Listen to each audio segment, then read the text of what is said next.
Today we find out the charge times of this solar panel.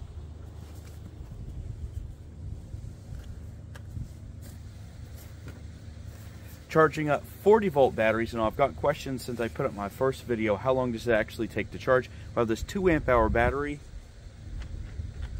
We're going to put it on this charge right here. Now this is typically a 60-watt charger, and this is a 100-watt Harbor Freight monocrystal panel, and it charges at 24 volts, somewhere right around there. So we're going to hook this up, we're going to put it on a security camera, and then you're going to see how long it actually takes. Now it's 18 degrees Fahrenheit, which, if you're doing your math, is 14 degrees below freezing here in New England, and but it's very sunny, so we're going to see how this works. And what I'm using for the power for the little bitty Wise camera that I'm using, and I've done this in other videos, is the actual power inverter, and I've just got a USB hooked in. We got the camera down here videoing that, so we're on the up and up here. We're not trying to hide anything.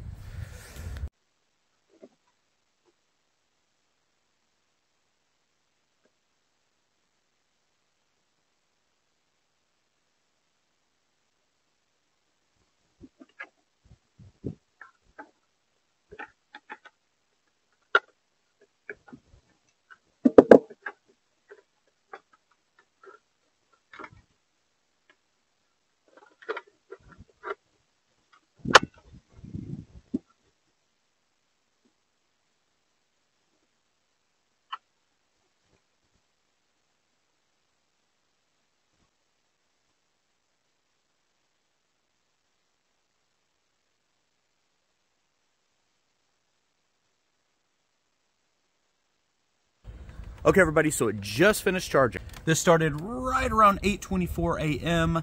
and it was 18 degrees. It just finished at 10:05 a.m. So it took, and this was a dead battery, it took this right around an hour and a half to charge for 2 amp hours. Now if we look at that and you think if it took, you know, roughly an hour and a half for 2 of these, so it's going to take for a 4 amp hour right around 3 hours, and so on and so forth if you want to break that down. This is in great light. The temperature is right now I guess around 25, so we're still below freezing. I got the little camera right here. That's what I was using security camera wise, and it was running off this inverter. But I hope this was informational. I hope it helped. This was running off of a Harbor Freight 100-watt panel. It puts out 24 volts. It seems to be a great panel, and you can link these up. You can do a lot with it, put a lot more power behind it, and you know, charge multiple batteries at a time if you really need to. But if you're on a farm and you're using these 40-volt brand new tools, this is something that you really should have, because you're not going to be around power all the time. If you can just keep them charging, well, that's going to help you too. And you saw that this actually did shut the charging off, so the intelligence is in here. It's not going to continue to charge and burn up these batteries. So everyone, hope it was helpful. If it was, please like the video. Don't forget to share. Sharing is caring, and I know you care. And I really hope to see you all in the next video. Take care.